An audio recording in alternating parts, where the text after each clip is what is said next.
Hola. Bon dia, benvinguts a l'acte, a la conferencia. Yo quiero agradecer muy especialmente, para comenzar el acto, la presencia a los miembros, a las personas que me acompañan en la mesa. En primer lugar, a nuestro invitado, el señor Filippo Lombardi, que es presidente del Consiglio degli Stati de Suiza y, por tanto, es un invitado muy especial. Para nosotros este tipo de actividades son de extraordinario interés por lo que afecta a la formación de nuestros alumnos, ¿no? He de saludar y agradecer la presencia a mi derecha del doctor José Peña. El doctor José Peña es el director del Instituto de Humanidades Ángel Ayala, que es la institución a través de cuyo delegado en Barcelona, que presentaré inmediatamente después, al doctor Eduardo Escartín, ha organizado este acto. El doctor José Peña es buen amigo desde hace muchos años, eludo lo de viejo amigo, como sabes, porque quedamos los dos muy mal, pero desde hace muchos años y gracias a Dios es director del Instituto de Humanidades Ángel Ayala. Esto le da una extraordinaria frescura al instituto y una de cuyas muestras es este acto. Pero yo le agradezco, no solo en lo institucional, sino en lo personal, que haya venido, se haya desplazado desde Madrid para acudir a este acto del instituto. Y por último, el doctor Eduardo Escartín, que es el delegado del Instituto de Humanidades en Barcelona, que es una persona de la casa y, por tanto, conocida de ustedes, de quienes forman parte de la universidad. Yo no he aludido a las circunstancias profesionales porque luego presentarán al señor Lombardi, pero tanto el profesor Peña como el profesor Eduardo Escartín son profesores universitarios. El profesor Peña, catedrático de Derecho Constitucional, el profesor Escartín, profesor titular de Historia, de un extraordinario recorrido académico y de un enorme prestigio. Por eso, precisamente, tenemos el honor de tener a uno de ellos dirigiendo el Instituto de Humanidades en Madrid y al otro en Barcelona. Para mí, como sabe el profesor Escartín, tenerle aquí con frecuencia, porque eso se lo exige el trabajo en el Instituto de Humanidades, es no solo un honor, sino un placer por la amistad que me une con él desde hace mucho tiempo. En fin, yo le cedo la palabra al profesor Escartín, al doctor Peña, que como director del Instituto de Humanidades les dirigirá también a ustedes unas palabras. Gracias. Muchas gracias, señor rector. Muchísimas gracias a todos ustedes por vuestra presencia. Miren, yo una de las mayores satisfacciones que he tenido en mi ya larga vida académica es poder ser director del Instituto de Humanidades en primer lugar y, en segundo lugar, mantener desde el primer día que tomé posesión de este cargo una relación muy estrecha con la Universidad Abad Oliba. Una relación muy estrecha que además se mueve en unos parámetros de colaboración intensa sin confusión en las competencias entre ambas instituciones. Y puedo decir, y tengo públicamente que agradecer, la magnífica acogida que en todo momento las cuestiones planteadas por el Instituto, las gestiones llevadas a cabo han tenido en el rectorado de esta universidad y han tenido en la colaboración estrecha con el doctor Escartín. Por lo tanto, el Instituto va a seguir en la misma línea. El Instituto solo tiene una misión. La misión del Instituto es complementar la formación humanística de nuestros alumnos, y de esa colaboración universidad-instituto puede salir esa perfecta entente, esa perfecta situación que haga de nuestros alumnos lo que fundamentalmente tiene que ser un hombre del siglo XXI. Un humanista, un hombre que haga del hombre la medida de todas las cosas, aquello que decían los clásicos griegos, de lo que es y de lo que no es. Pues bien, en ese sentido, la Universidad de Oliva, lo sabe su rector, lo sabe la Junta de Gobierno, cuenta absolutamente para todo lo que necesite con el instituto y para nosotros es una extraordinaria satisfacción.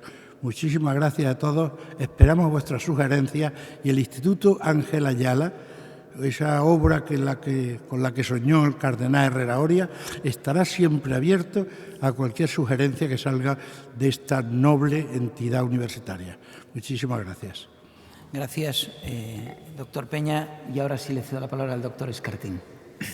Muchas gracias, señor rector.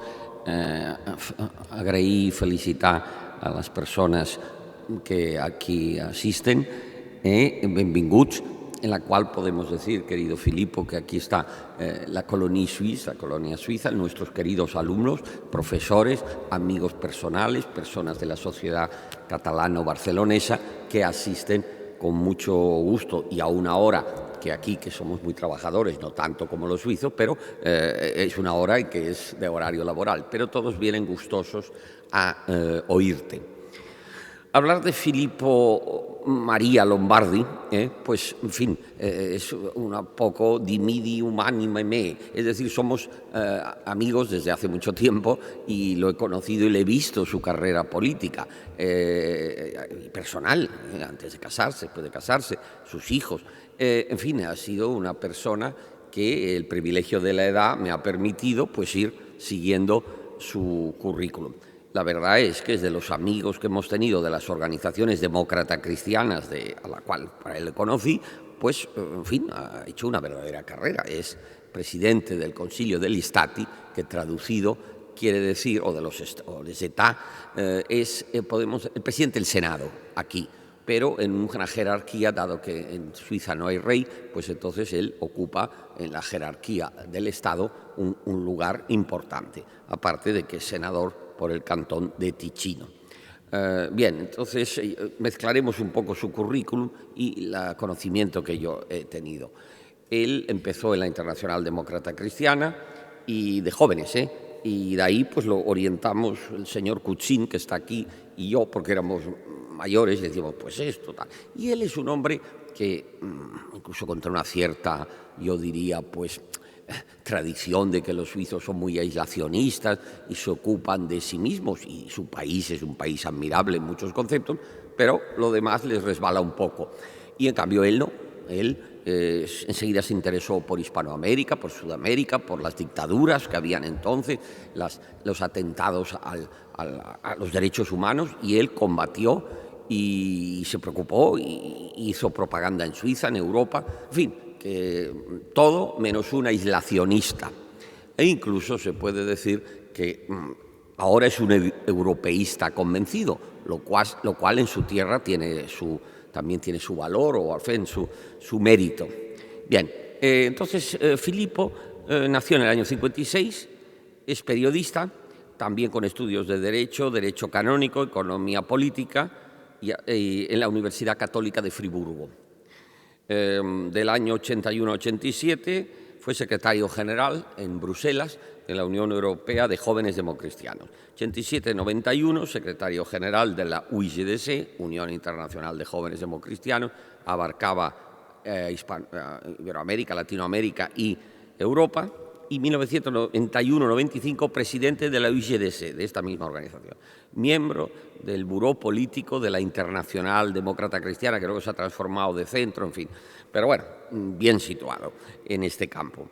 Fue director del 87 al 95 de un diario católico, del Obispado de Ticino, de Lugano, el Giornale del Popolo, en la que yo escribí alguna cosa y tal.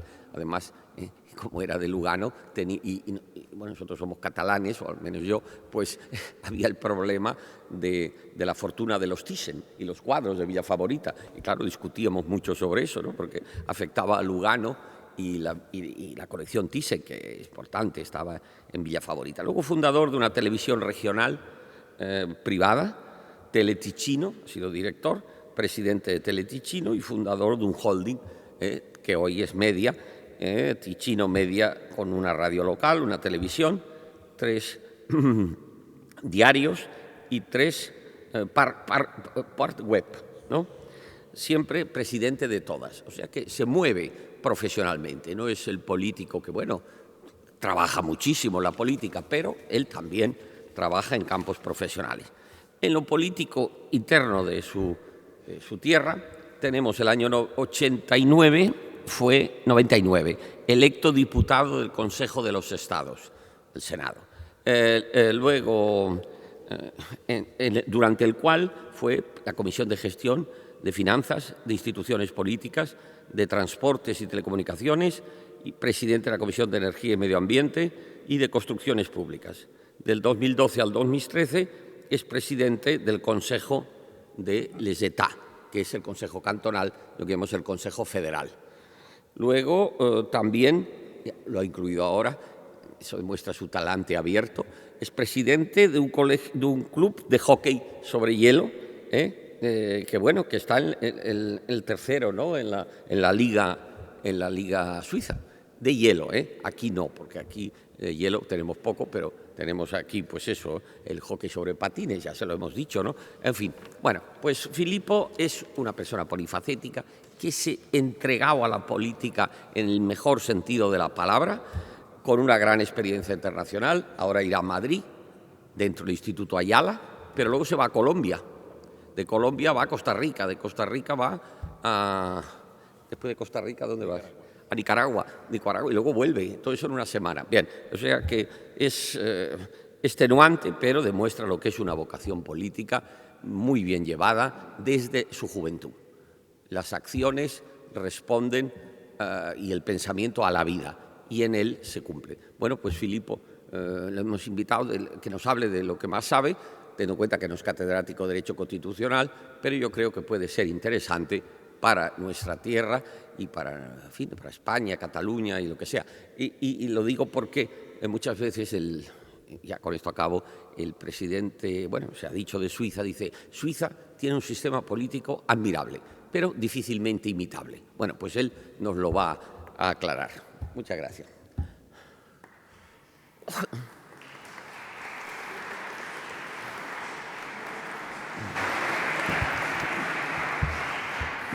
Muy buenos días a todos y muchísimas gracias para invitarme aquí hoy en día para, digamos, un intercambio más que una lección magistralis. Yo no soy catedrático y tengo bastante distancia de los catedráticos, así que más bien estoy aquí como periodista y como político intercambiando, deseando intercambiar algunas informaciones, opiniones sobre el sistema político institucional nuestro y quizás lo de ese país huésped.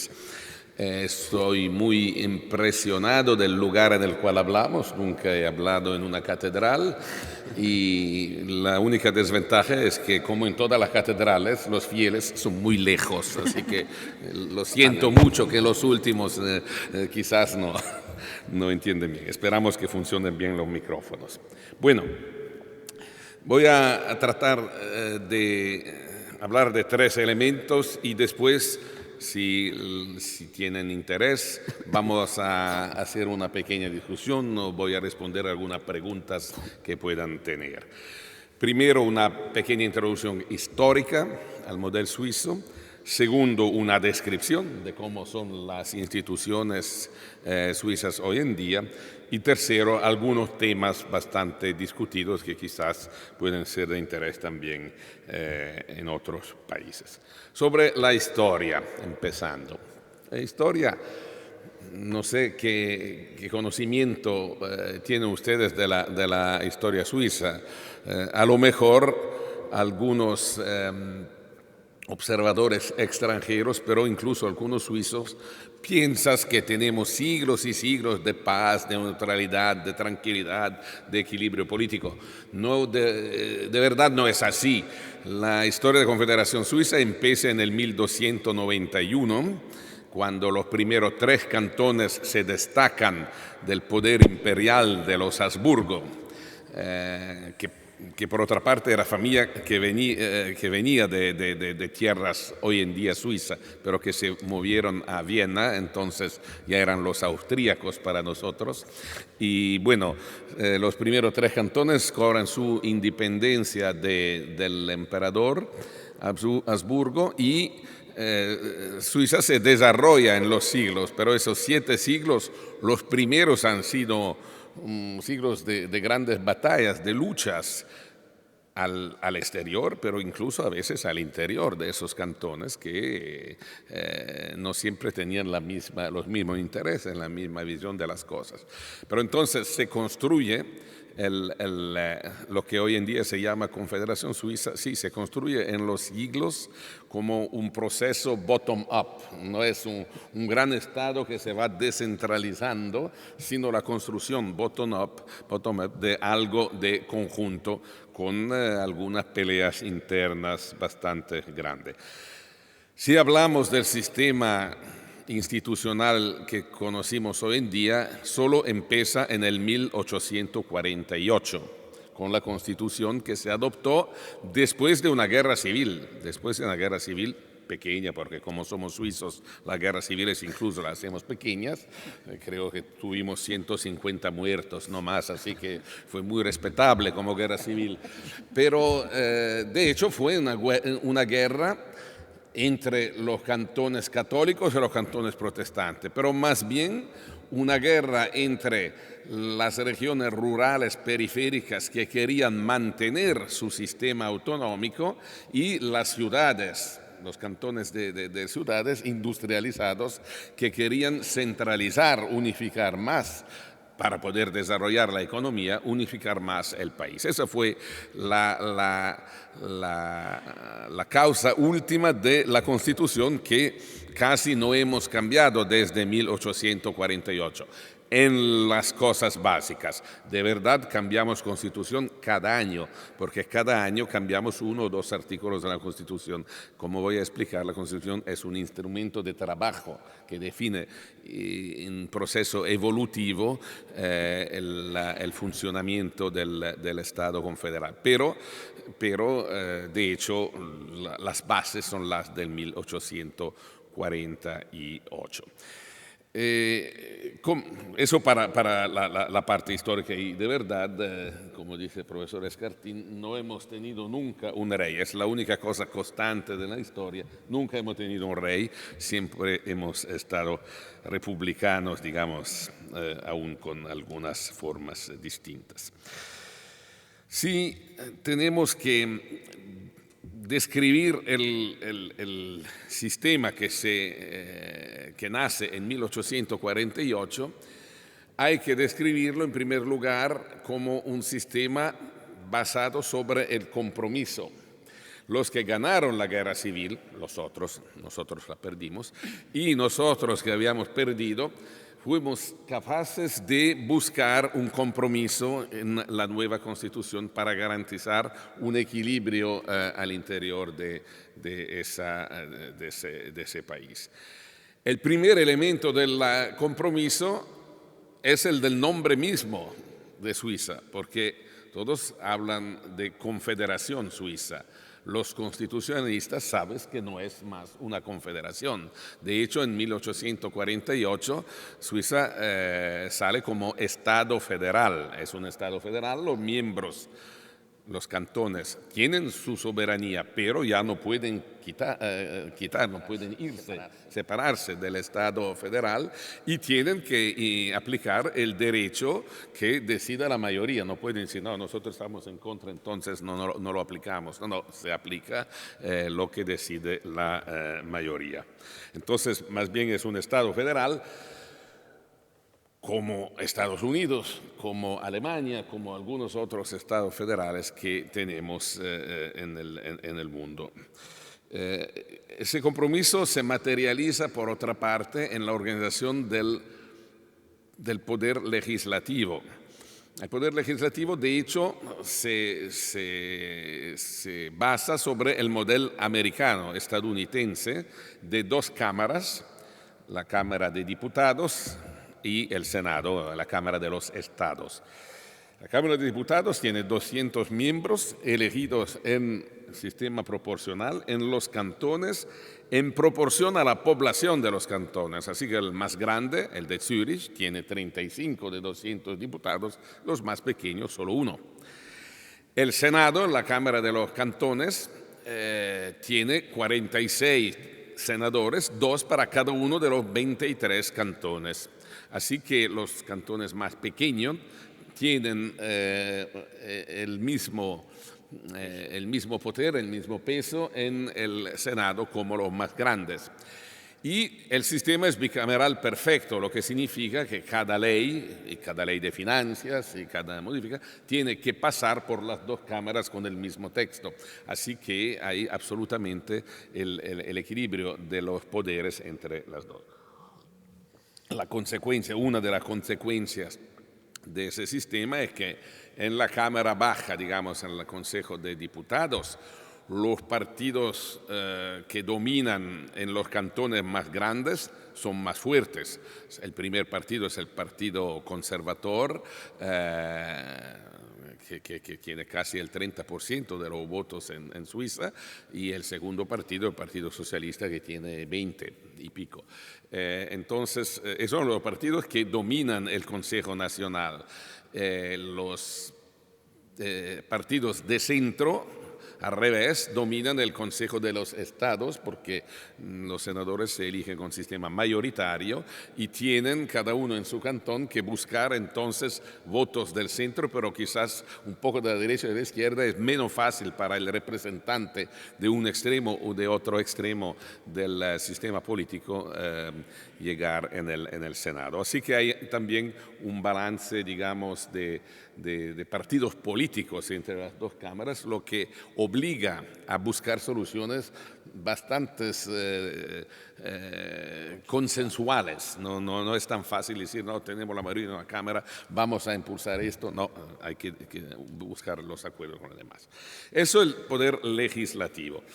El poder ejecutivo no tiene nada que ver con el americano, es todo lo contrario, porque no tenemos el presidente fuerte que pueda hacer más o menos lo que quiera. Hemos visto que no siempre puede hacer lo que quiera, ni siquiera en Estados Unidos, pero de hecho el jefe de Estado no existe en Suiza, o de verdad existe como órgano colegial. El jefe de Estado es un gobierno colegial de 7 personas, elegido por las dos cámaras juntas. Entonces los 200 y los 46 se unen en la Asamblea Federal y eligen a la mayoría los 7 miembros de ese gobierno que queda en cargo toda la legislatura, los 4 años de una legislatura.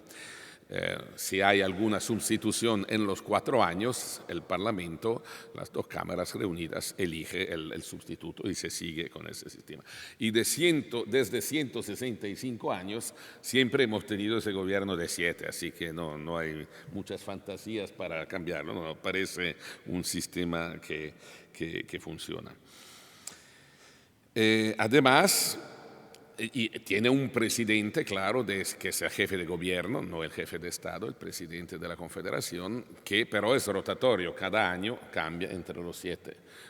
Lastimosamente también los presidentes de las cámaras tienen que cambiar cada año, así que yo ya estoy por acabar mi cargo.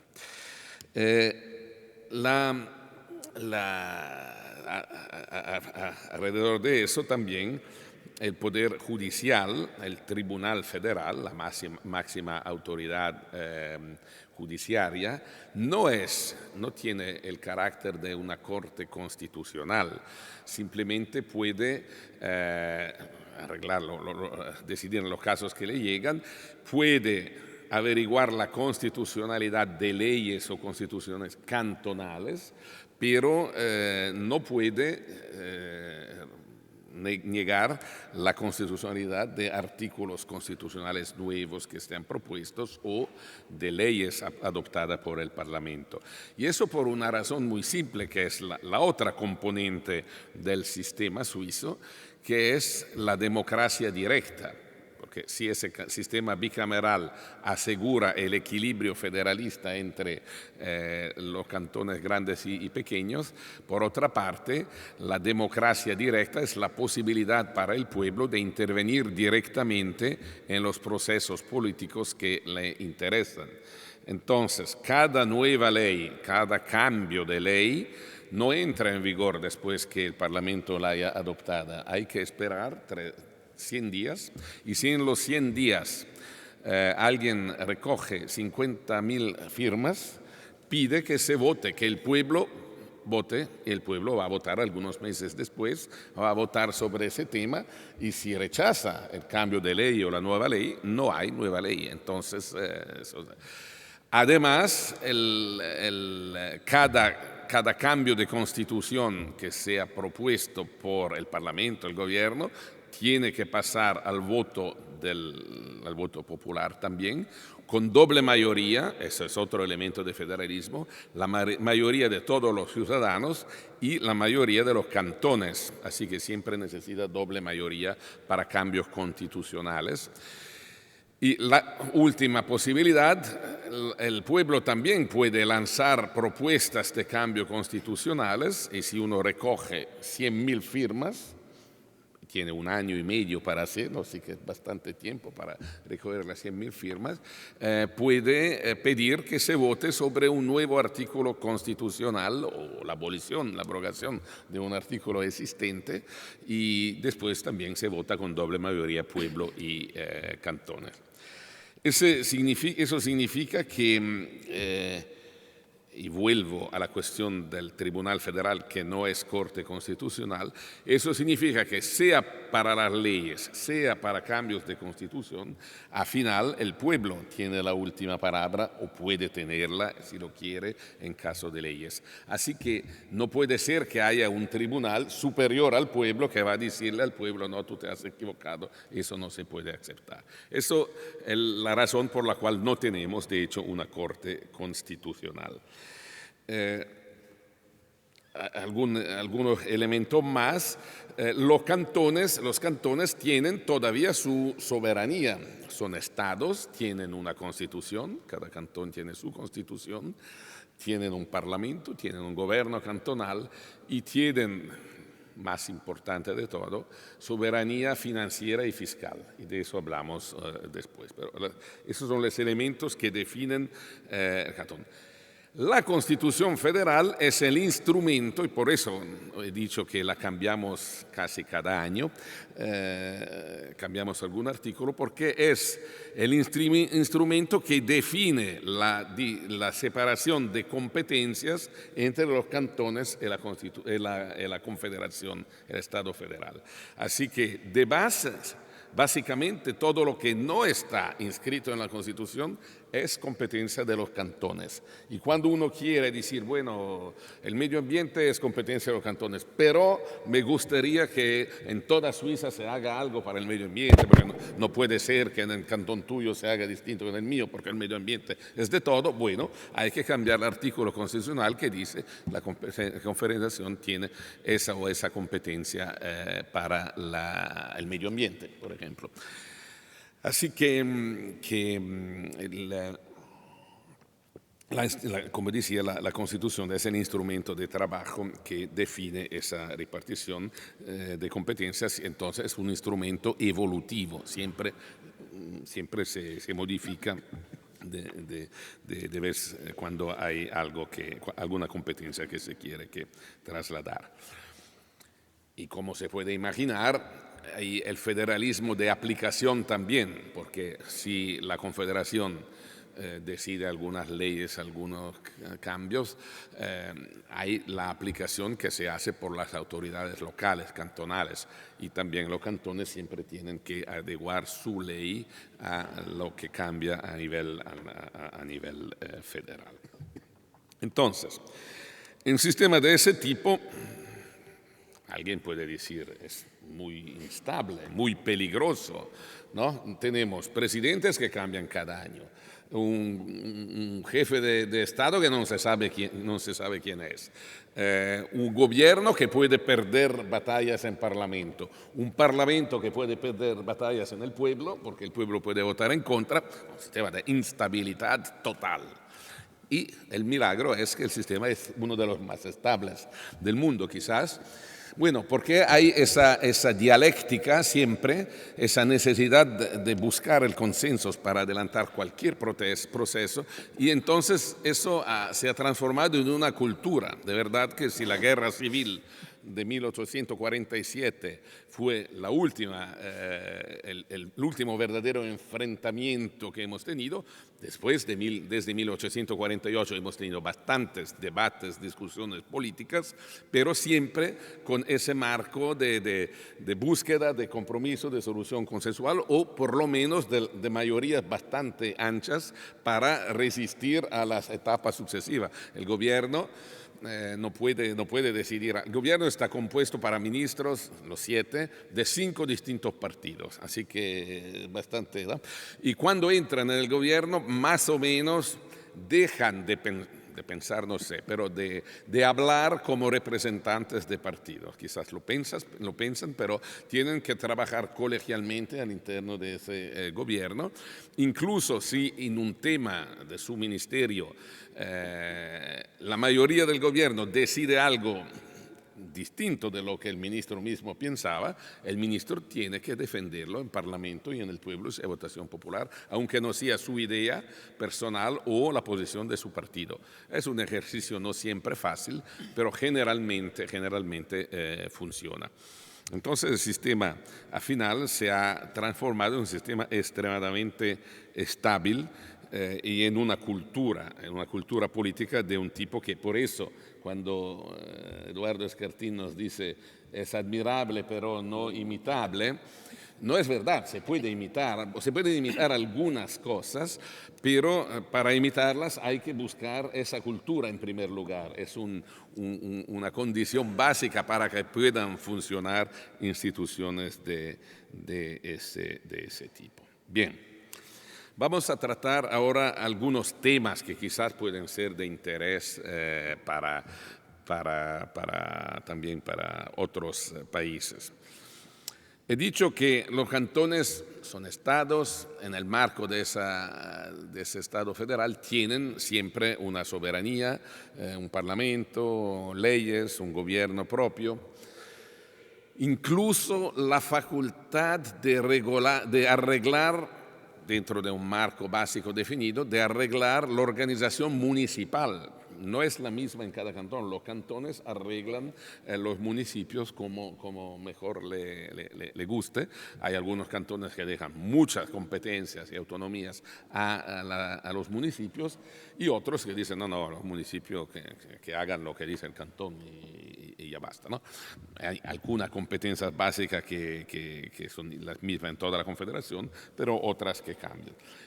El esencial, en mi opinión, de la soberanía cantonal queda, porque al final c'est l'argent qui fait la guerre, siempre es el dinero lo que manda, queda en la soberanía fiscal y financiera.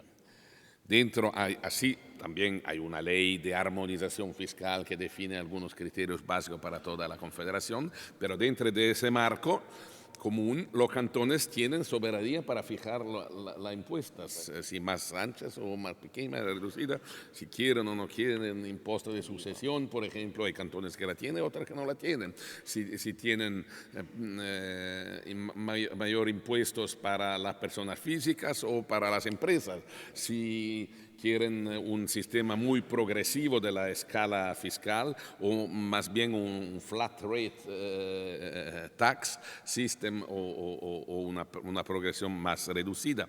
Es un elemento esencial, porque con eso los cantones tienen sus ingresos garantizados y lo pueden modular. Tienen una competición entre ellos. Es interesante moverse de un cantón al otro si la situación fiscal es más interesante en un otro cantón. Y con esos ingresos tienen que financiar sus gastos. Así que el presupuesto, la soberanía sobre el presupuesto cantonal pasa sobre la posibilidad de decidir los gastos, lo que se gasta y lo que se cobra. Y si tú puedes decidir lo que gasta y lo que cobra, tienes de verdad tu responsabilidad. Entonces, los gobiernos cantonales están bastante responsabilizados. Lo se ve, por otra parte, aun cuando hay cambios políticos, cuando quizás en un cantón la mayoría es más bien de centro-izquierda o de centro-derecha, no va a revolucionar el sistema fiscal de un día al otro, porque también sabe que está en competición con los demás cantones. Y todo en el conjunto, la fiscalidad suiza queda bastante baja en frente a la de muchos otros estados, por efecto de esa competición, porque cada uno trata de quedarse un poco más bajo para no perder en la competición, para no perder puntos en la competición intercantonal. Después, hay que decir una cosa, hay, por razones geográficas, demográficas, sociológicas, hay cantones más ricos y cantones más pobres. ¿Hay que dejarlos así? No. Hay también una ley de perecuación financiera que dentro de ciertos límites compensa, entonces hay dinero que pasa de los cantones más ricos en un fondo que después lo reparten los cantones más pobres y cada año hay un mecanismo de cálculo donde se posiciona en el clasamiento el cantón X o el cantón Y y se hacen esas compensaciones, lo que permite un cierto nivel de solidaridad y permite entonces a los más pobres de no ser siempre más pobres, sino de poderse también un poco compensar. Y bueno, esa es la cuestión de la soberanía fiscal y financiera que se consigue en una prudencia generalmente de los cantones, por ejemplo, en el asumir nuevas responsabilidades, nuevos cómpitos o multiplicar los funcionarios públicos y todas esas cosas. Hay un poco de prudencia porque al final cada gobierno cantonal tiene que ver que sus finanzas estén en orden. Otro tema interesante quizás es el tema de los idiomas.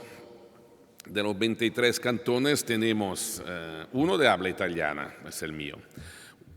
Tenemos 3 de habla francés. Tenemos 3 de habla francés y alemán, entonces cantones bilingües, donde se habla en mayoría francés o en mayoría alemán, pero hay una minoría del otro. Y un cantón, el cantón de Graubünden, donde están San Moritz, Davos, esos lugares, que habla 3 idiomas incluso.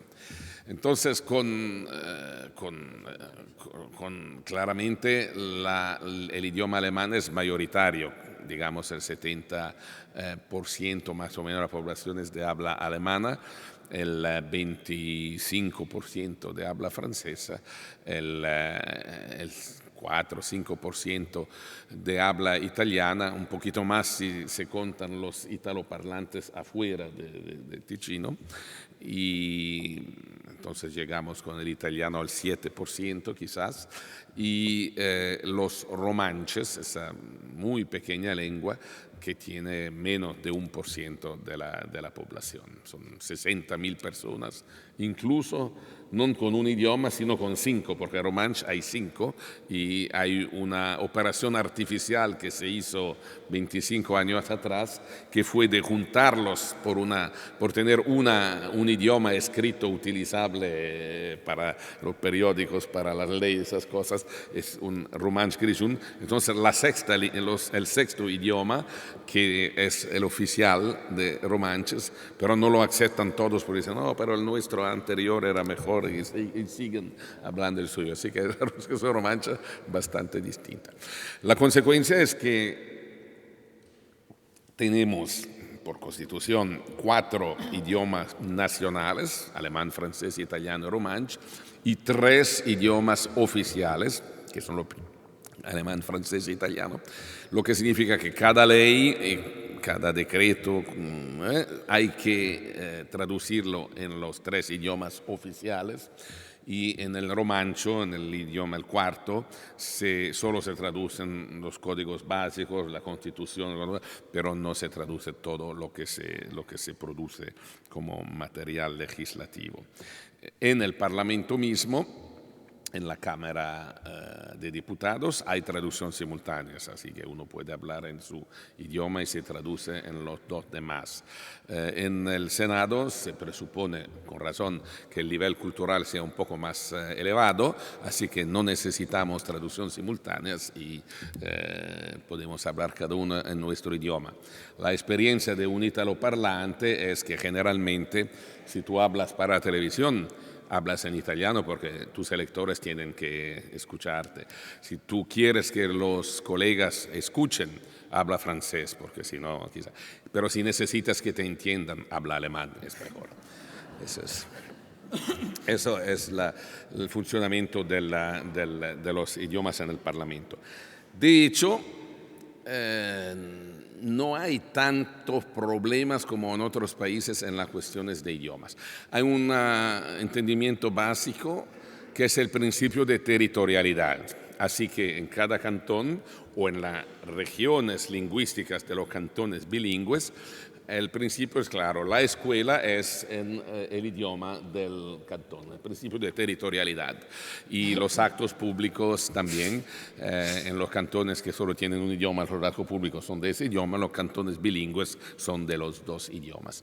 Y eso hace que generalmente no haya demasiados problemas y hay la voluntad también de la facultad de aprender distintos idiomas y entonces comunicar mejor entre las distintas partes. Ese multiculturalismo, multilingüismo al interior de Suiza facilita, por supuesto, mucho las cosas, aunque haya una tendencia moderna en los grandes bancos y algunas grandes empresas de decir que tienen pero bastantes dirigentes que vienen de otros países y decir, bueno, utilizamos como idioma de trabajo el inglés, que no es un idioma suizo.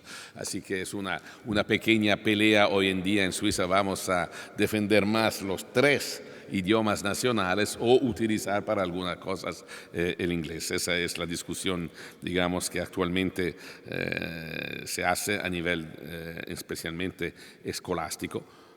Muy bien teniendo entendido que la competencia de las escuelas es cantonal, no es federal. Así que aunque la maduridad y las exigencias para las universidades después son fijadas a nivel federal, pero las escuelas básicas, primarias, secundarias, son de competencia de los cantones que arreglan entonces la cuestión lingüística como quieren. Yo estuve, como dijo Eduardo Escartín, 6 años en Bruselas, en Bélgica, como secretario general de mi organización juvenil política, y eran los años 80, los años en los cuales se institucionalizaba el federalismo belga. Y yo siempre pensé que la solución buscada por Bélgica no era la mejor, porque federalizaron alrededor de las regiones, tenían 8 provincias y hubieran podido, era uno de los proyectos que después se abandonó, hubieran podido federalizar alrededor de las 8 provincias. Y hicieron el contrario, federalizaron por regiones lingüísticas. Así que, por supuesto, crearon 2 bloques, los francófonos minoritarios y los flamingos mayoritarios. Y con eso el enfrentamiento estaba programado y desde entonces son 30 años que Bélgica está más o menos bloqueada y para algunos la única salida sería la separación total de ese país. En Suiza no pasa así, no puede pasar así porque no hay fronteras lingüísticas que sean también institucionales. Hay, como he dicho, cantones de distintos idiomas, cantones bilingües o trilingües. La división lingüística no corresponde a la división religiosa, por ejemplo. Hay cantones católicos de habla alemana y de habla francesa, hay cantones protestantes de habla alemana y de habla francés, así que no corresponde la barrera, la frontera lingüística a la frontera confesional, y eso también en lo que concerne el sociodemográfico no corresponden las fronteras a las lingüísticas. Eso es, digamos, un poco la fortuna de la suerte de Suiza. Última cosa, y después vamos a pasar un poquito a las preguntas. Esa situación, ese federalismo, ¿es exportable o no es exportable? Claro que hay elementos de la historia tan fuertes, tan radicados, que sin esa historia no se pueden exportar en otros países. Pero en ese año de presidencia del Senado he tenido muchísimos encuentros y viajes en distintos países con presidentes de parlamentos de otros países. Y en muchos de ellos he encontrado un interés real en lo que pasa en Suiza y en ese sistema de instituciones suizas. E incluso tenemos un instituto de federalismo en la Universidad de Friburgo, e incluso recibimos delegaciones internacionales, delegaciones de otros países que vienen con funcionarios y políticos que vienen y se quedan algún tiempo para estudiar esas instituciones suizas y quieren en distintos países quizás buscar uno u otro elemento del sistema.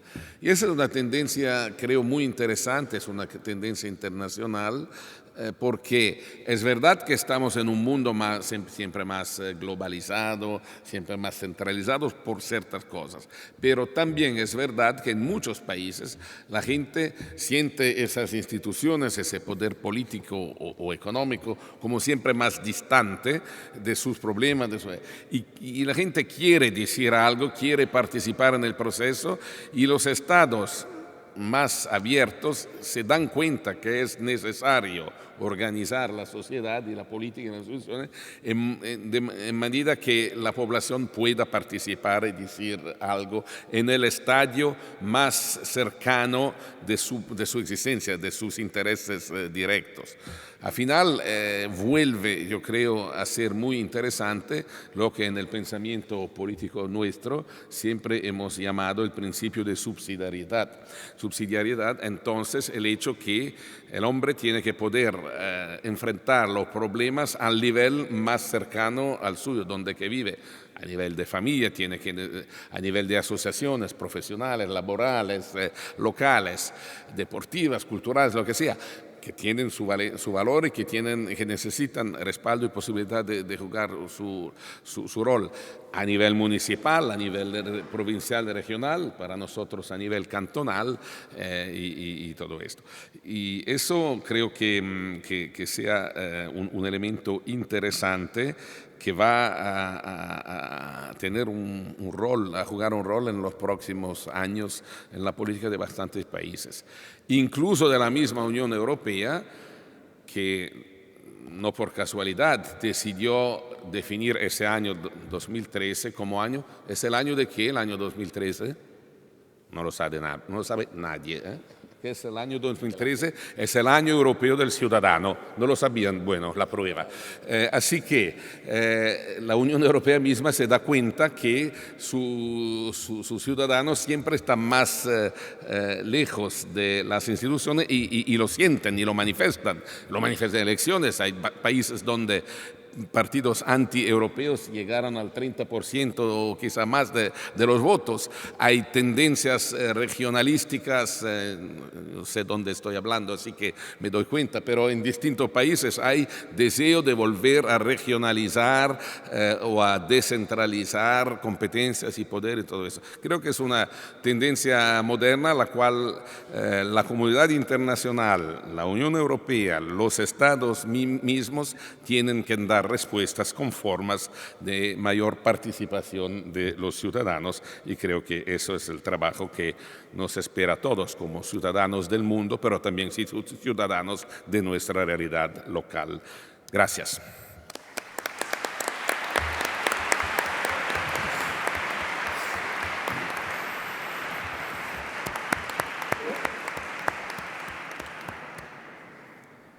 Muy bien. Muchísimas gracias a Filippo Lombardi por la interesantísima exposición sobre el sistema constitucional suizo. Y ahora, como él ha indicado, damos turno a las preguntas. Primero, pacoteo. Voy haciendo. Yo haré una valoración de quién levanta la mano antes, aunque puedo llevarme a error, pero.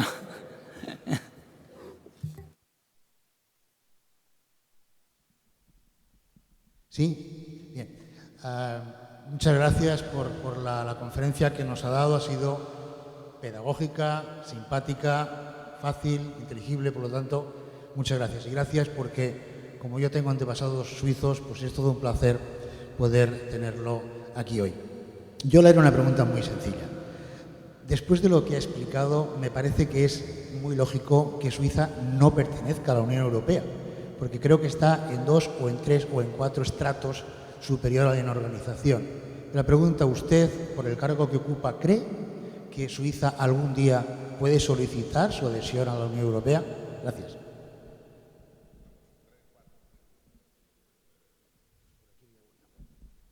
Gracias, como mi compañero, igual felicitarle también por la magnífica conferencia. Yo quería preguntarle qué opinión le merece el sistema político español, porque es lo contrario de lo que usted ha explicado. Es decir, aquí tenemos una Constitución que no tocamos, referéndums tampoco los practicamos, y en eso ustedes son el país que más referéndums ha hecho en la reciente historia contemporánea. Tenemos un tribunal que sí está por encima del Parlamento, de los representantes del pueblo, y que sí tiene opción a modificar las leyes. Por lo tanto, es un poco lo contrario del sistema suizo, también en soberanía fiscal. En idiomas ya no entro porque nos pasaríamos la tarde. Por lo tanto, ¿qué opinión le merece en este sentido la política española actual y cómo puede mejorar? Perdón mi mala educación, me llamo Francisco Oteo, es que no me he presentado y soy profesor de la casa. Gracias.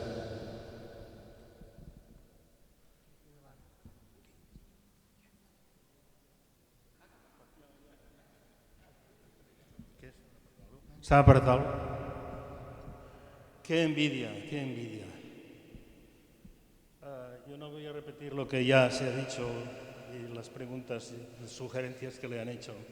Creo que sería interesante, es una aportación, sería interesante que el señor Peña, dada la representación de su asociación y la Fundación Abad Oliva, pudiera hacer una promoción y propagación de esta magnífica charla ante los parlamentarios, senadores, los responsables políticos de cada uno de los partidos y, en general, universidades y demás, que se propagara esta magnífica conferencia que le agradezco. ¡Qué envidia!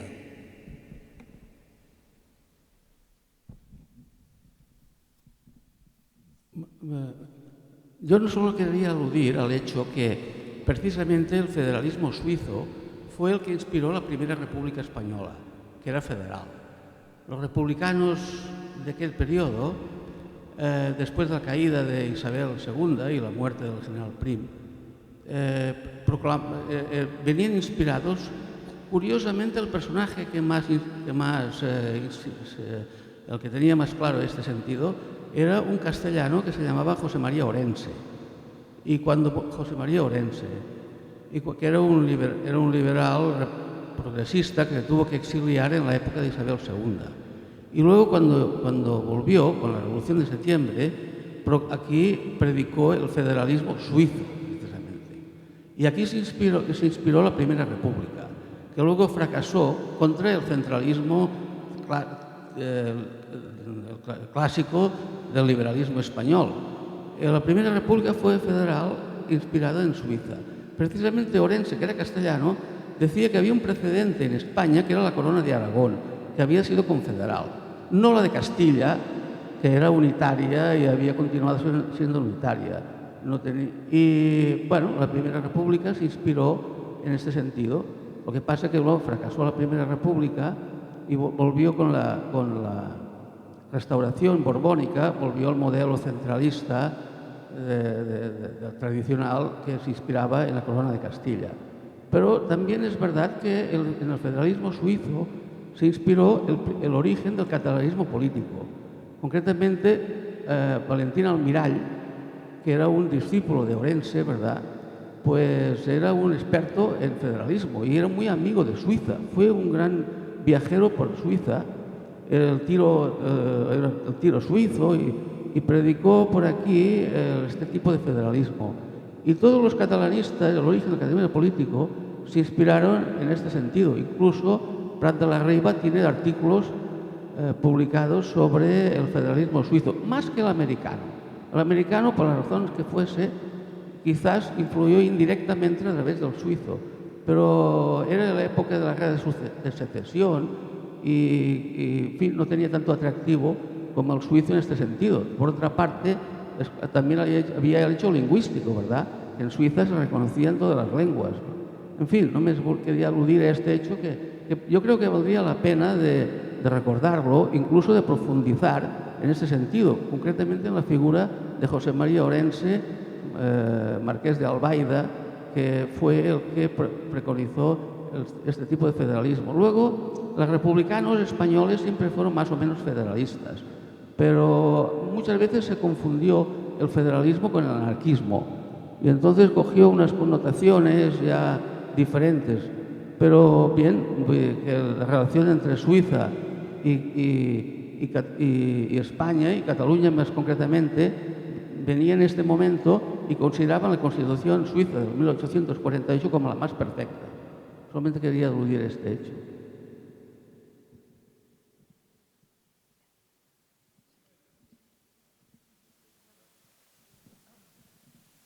En una reciente exposición, quizá mal, que el poder económico en Suiza emanaba del pueblo, a los ayuntamientos. Los ayuntamientos cedían a los cantones lo que les parecía bien y también podían retirarlo, y los cantones al Estado, que también podían retirarlo. Seguramente lo entendí mal. ¿Puedes comentar esto?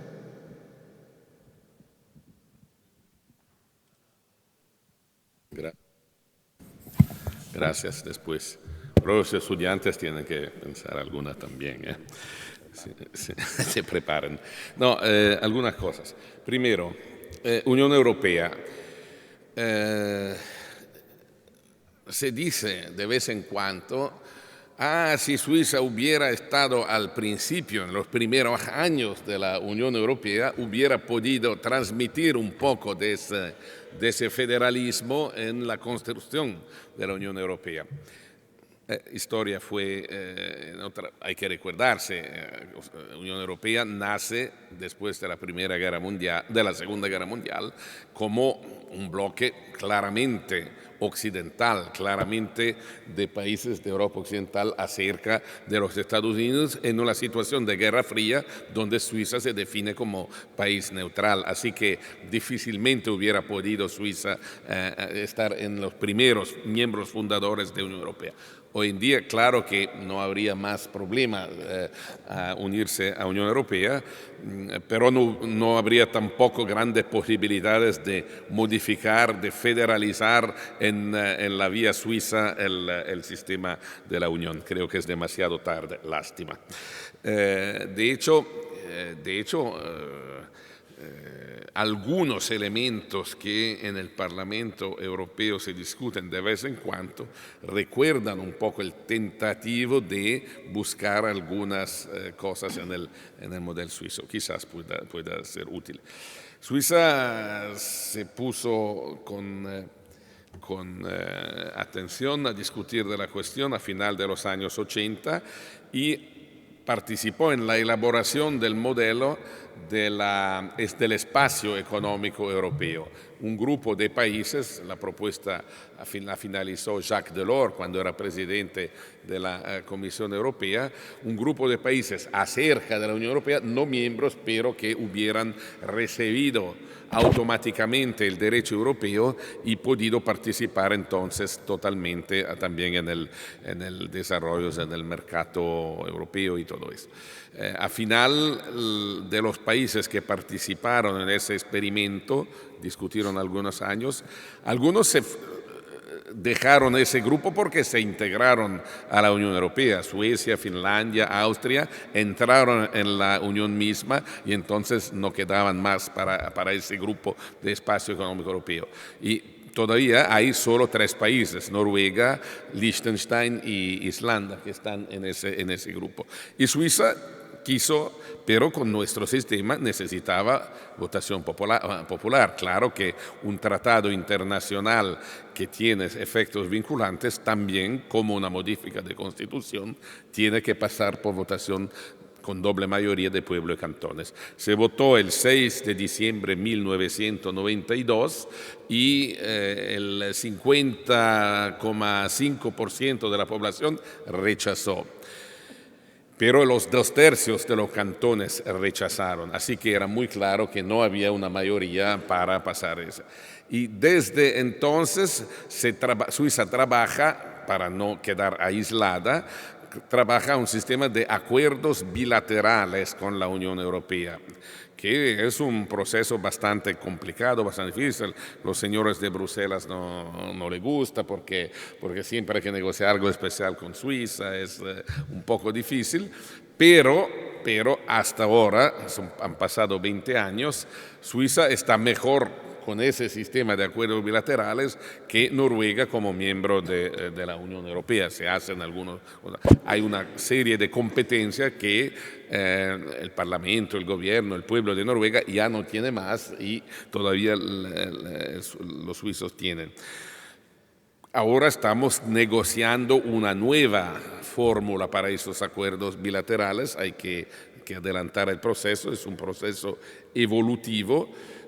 Hubo el año pasado un tentativo de la Unión Europea, de la Comisión, de forzar un poco la mano diciendo, bueno, este sistema de los acuerdos bilaterales ya no es aceptable más, ha muerto, dejámoslos, que significaba que yo le puse la demanda, tuvimos enseguida después de mi elección presidencial un encuentro con todos los embajadores de la Unión Europea acreditados en Berna, y ¿qué significa? ¿Cuál es la alternativa? Que quieran aislar Suiza y construir una muralla alrededor para aislar ese país.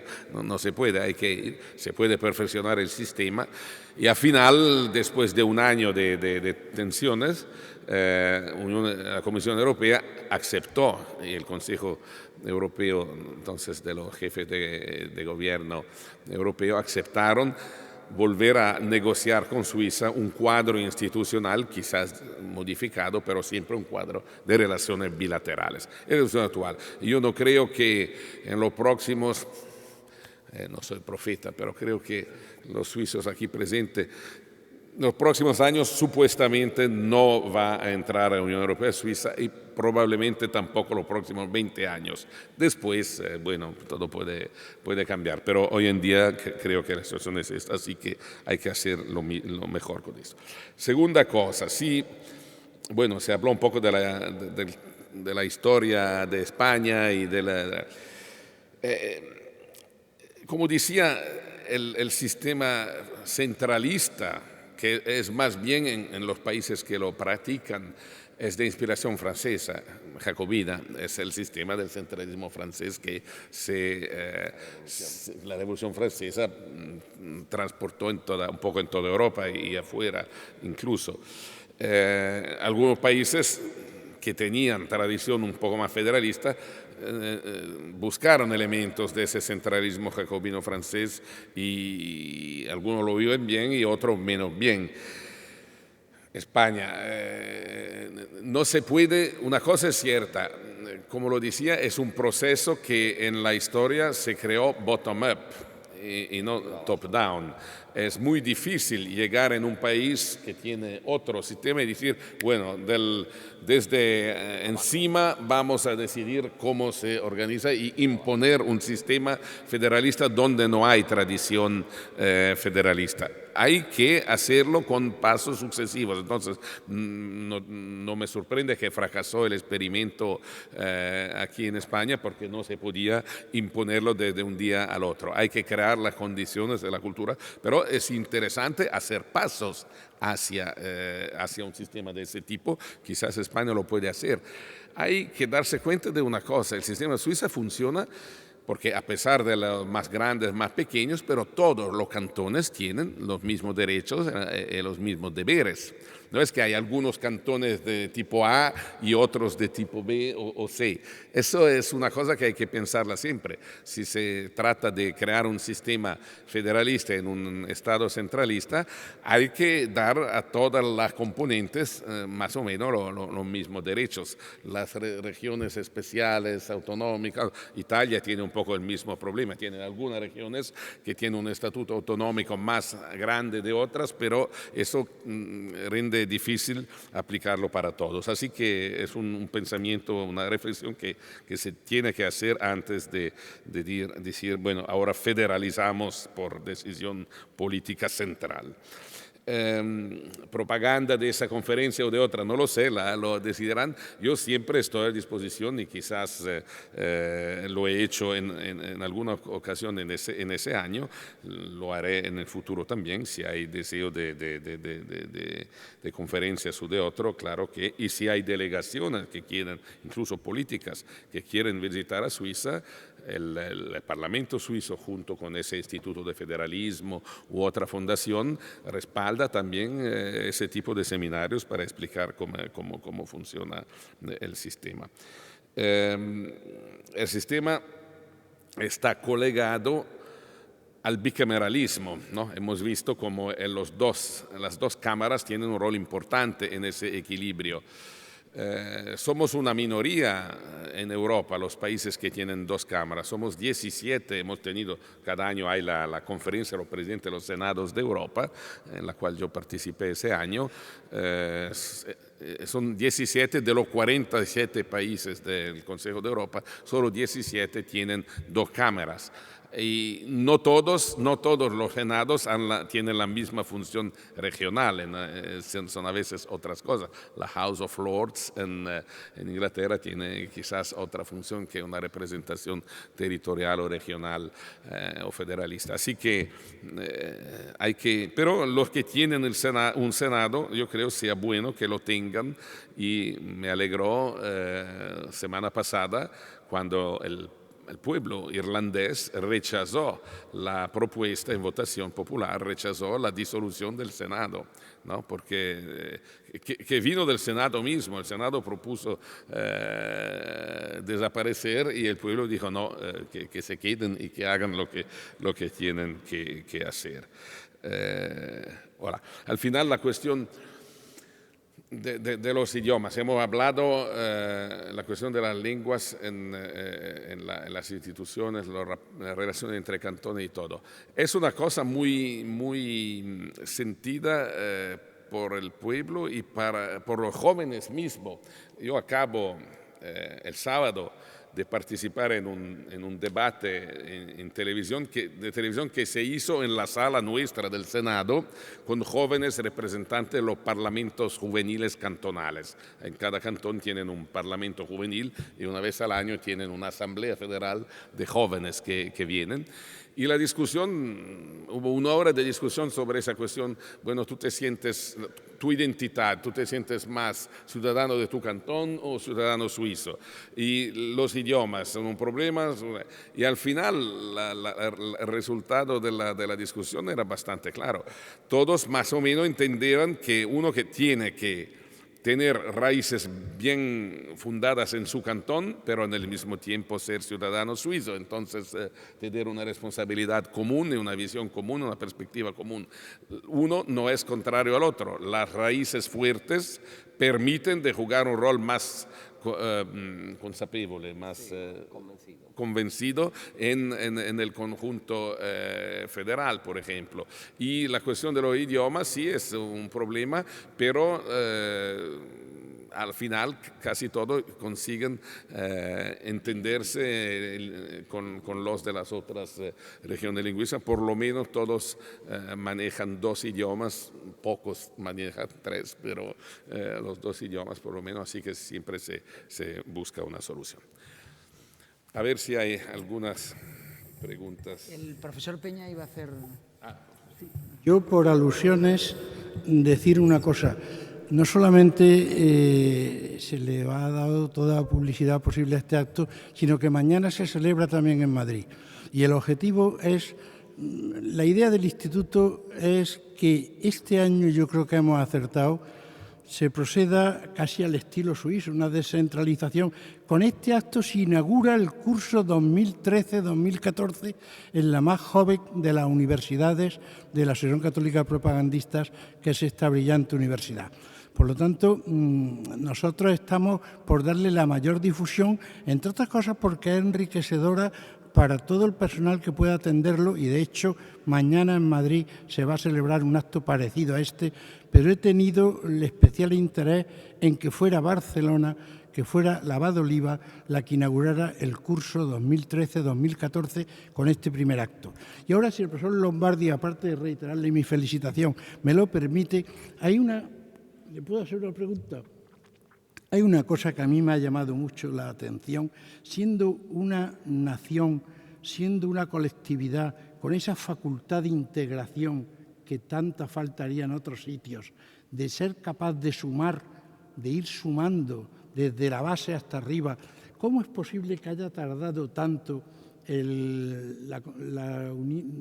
Suiza, el país suizo, en integrarse? Quiero recordar que ha sido el siglo XXI en Naciones Unidas, cuando tenía ya esa gran tradición internacional de Sociedad de Naciones, de la OIT, de Cruz Roja, pero quiero recordar que ha sido el siglo XXI cuando la Confederación o el Estado suizo se incorpora como Estado miembro en Naciones Unidas. ¿Tiene alguna explicación de índole política, supongo? Gracias. Sí, permítame una pregunta. ¿Cómo ve usted, señor Lombardi, el futuro del secreto bancario en Suiza?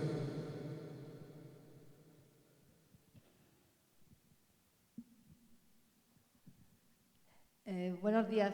Yo también le quiero felicitar por esta interesantísima conferencia y voy a hacer un poco de portavoz. Yo soy profesora de Derecho Internacional y estoy aquí con mi clase, que ha venido a escucharlo.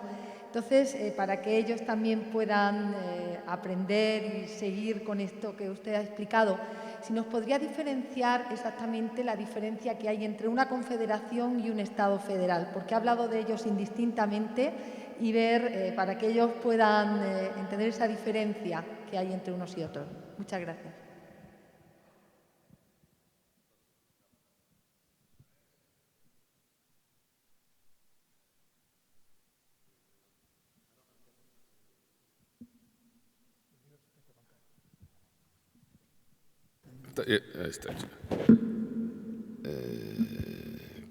Secreto bancario, sí, claro, sí.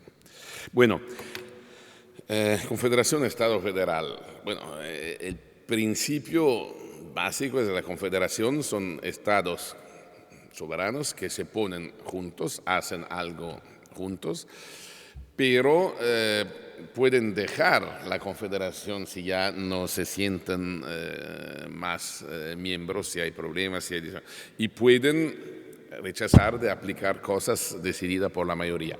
Ponen en común lo que son de acuerdos, siempre de poner en común, y cada uno tiene todavía su posibilidad de dejar. En el Estado federal, que es una forma que en la historia existió y que casi no existe más, porque de hecho no sabría decirle un ejemplo hoy en día de ese tipo, pero las confederaciones en la historia han existido, como pactos de algunos que se ponen juntos y si uno deja el pacto, lo deja. El Estado federal es la forma, por supuesto, más moderna, donde, claro, uno se une, tiene una decisión inicial de unirse, pero después ya no puede. Bueno, no sé si ni siquiera la Unión Europea hoy en día se podría definir con la forma como. Es verdad que teóricamente un Estado podría irse si el señor Cameron pone su referéndum y lo gana, podría ser, lo que no creo es muy posible, pero que el Reino Unido deje la Unión Europea. Pero hasta que uno es miembro tiene que aplicar todo lo que va. En algunas cosas puede tener derecho de veto, esas cosas, o necesitar la unanimidad para que se cambie algo, pero a pesar de dejar la Unión, no hay muchas posibilidades de decirlo. Y en el caso del Estado federal, no, todas las componentes son miembros, tienen que quedarse miembros, no pueden dejar y tienen que aplicar las leyes, las decisiones decididas por la mayoría. Entonces pueden influenciar el proceso común, pero no pueden sustraerse a la aplicación del resultado final. Eso es el principio, creo. En lo que concerne a las Naciones Unidas, bueno, hay un elemento que está, como otras cosas de la historia política suiza, como resultado de ese sistema de democracia directa. En la mayoría de los países el pueblo nunca tuvo que votar si ser miembro o no miembro de la Unión Europea. Quizás de la Unión Europea o de las Naciones Unidas. Quizás si los pueblos hubieran votado, no todos los países miembros de la una o de la otra serían miembros hoy en día. En Suiza necesitaba que llegar a un consenso bastante amplio de las fuerzas políticas para poner esta pregunta al pueblo y sacar una mayoría de cantones y de población. Y eso solo pasó 11 años atrás, ¿no? Así que acabamos de celebrar los 10 años. Esa es una parte de la explicación. ¿Y por qué había esa resistencia en el pueblo? Es histórico. Suiza, después de la Primera Guerra Mundial, se comprometió mucho en la creación de la Société des Nations, de la Sociedad de las Naciones, y por eso la sede todavía está en Ginebra, todavía la sede. La segunda sede de las Naciones Unidas está en Ginebra, pero es la primera sede de las Naciones Unidas en lo que concerne el número de encuentros, de conferencias, de organizaciones paralelas. New York tiene, sí, el rango primero con el secretario general y la Asamblea General, pero se tienen en Ginebra más conferencias, más reuniones todavía que en New York. Así que ese rol lo tenía siempre. Pero la delusión de la Suiza y del pueblo suizo para cómo se acabó esa sociedad de las naciones en la Segunda Guerra Mundial fue extrema y entonces hubo una fase de rechazo bastante amplio, especialmente por el hecho de la neutralidad, porque la Société des Nations tuvo mayoría para imponer sanciones a la Italia, antes a Alemania, después, y pues Italia dejó y esas cosas.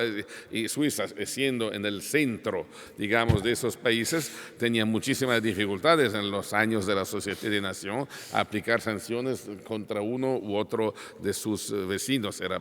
Era contrario fundamentalmente. Y las Naciones Unidas modernas tienen teóricamente el poder de imponer sanciones. Después cada uno hace lo que quiere con lo que decide el Consejo de Seguridad. Eso es parte de la... Y después, al final, también hay Los suizos son muy pragmáticos. Digamos, participamos en algo que sirve.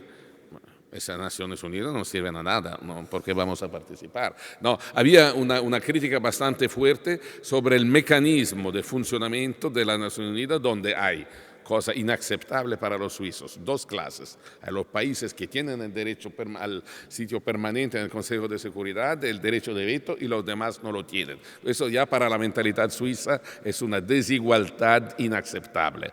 Y además el funcionamiento no siempre ha sido muy exitoso, digamos así. Es una gran máquina que cuesta mucho dinero y que produce efectos bastante limitados. Esa es la reacción del ciudadano suizo o del político suizo medio. Al final yo yo soy de acuerdo y soy contento que somos miembros. Tenemos allá una plataforma donde podemos quizás también contribuir en algún proceso de paz, de negociación, de diálogo, de ayuda a los otros. Es también un lugar donde Suiza tiene que estar. Hoy en día no lo cuestiona nadie más, pero 10 años atrás, cuando se votó, hubo que argumentar mucho para que la población lo aceptara.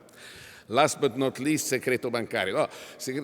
Primera cosa, secreto bancario históricamente, eso muchos extranjeros no lo consideran, nació como sistema de garantía al interior de la Suiza para los ciudadanos suizos y todavía es un sistema de garantía de la privacy del ciudadano frente al Estado. Una privacy que incluso se basa sobre una aceptación recíproca bastante alta, no perfecta, porque perfecto no es nadie, tampoco los suizos, pero una aceptación bastante alta de la relación de confianza entre el Estado y el ciudadano. El Estado no pide demasiado, respeta la privacy del ciudadano, no le pide demasiados impuestos, lo pide lo que es necesario. Entonces la fiscalidad es bastante baja. El ciudadano lo sabe, acepta de pagar y ve los servicios que el Estado financia con ese dinero. Hay una relación de confianza más grande que en otros países donde quizás la presión fiscal es más alta y los servicios del Estado son más bajos. Y el sistema entonces se aplicó después afuera de Suiza, especialmente en el periodo del nazismo, para los judíos que tenían que dejar de Alemania, y después quedó y se fijó en la ley, no está en la Constitución. Hay propuestas para fijarlo en la Constitución suiza, pero no creo que van a llegar. Es pero definido por ley. Y eso ha aportado, por supuesto, ventajas a la Suiza en las últimas décadas como plaza financiera. Pero no es el solo elemento de suceso de Suiza y tampoco ni siquiera es de la plaza financiera.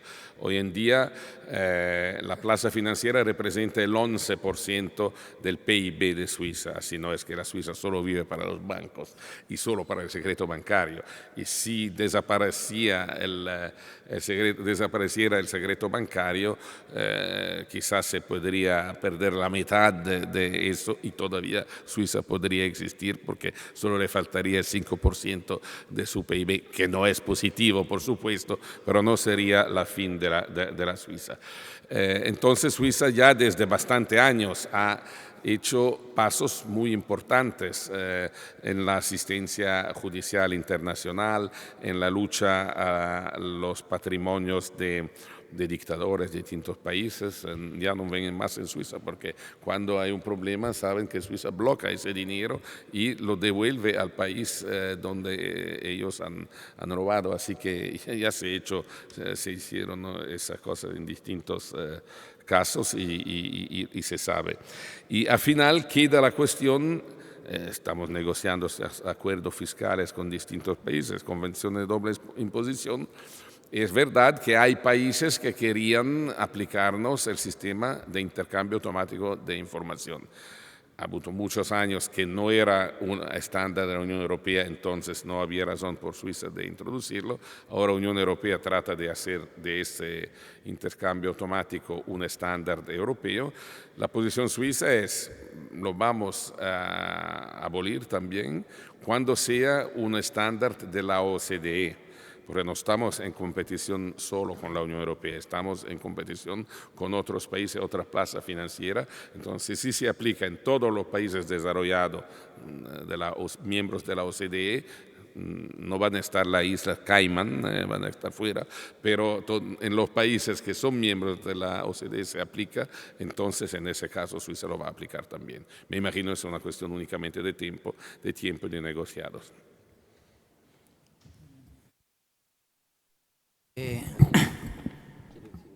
Sí, el doctor Escartín. Pero es la parte técnica. Tenemos que agradecer al Consulado de Suiza su colaboración para facilitar naturalmente la llegada de las actividades del señor Lombardi. Y también, por supuesto, la asistencia de algunos cónsules de diversos países que también han demostrado pues, su talante europeo, nada más. Reitero el agradecimiento del doctor Escartín a los cuerpos consulares que han asistido, a los alumnos y a los profesores y a los invitados por su asistencia. Los que son invitados de fuera saben que tienen en esta universidad su casa. Agradezco muy especialmente a Filippo Lombardi su intervención. Para mí ha sido extraordinariamente ilustrativa. Piense que yo soy penalista y el Código Penal de Stós, que es el primer código federal que existe en Europa, es para nosotros un punto de referencia. Y además casi me convence de que nos tenemos que salir de Naciones Unidas, o sea que esto por otro lado. Pero en fin, independientemente de eso, creo que este acto, como ha dicho el doctor Peña, es la inauguración del curso académico efectivo del Instituto de Humanidades. Yo agradezco al doctor Peña que haya tenido la deferencia de que se inicie aquí este curso por razones institucionales y por razones personales.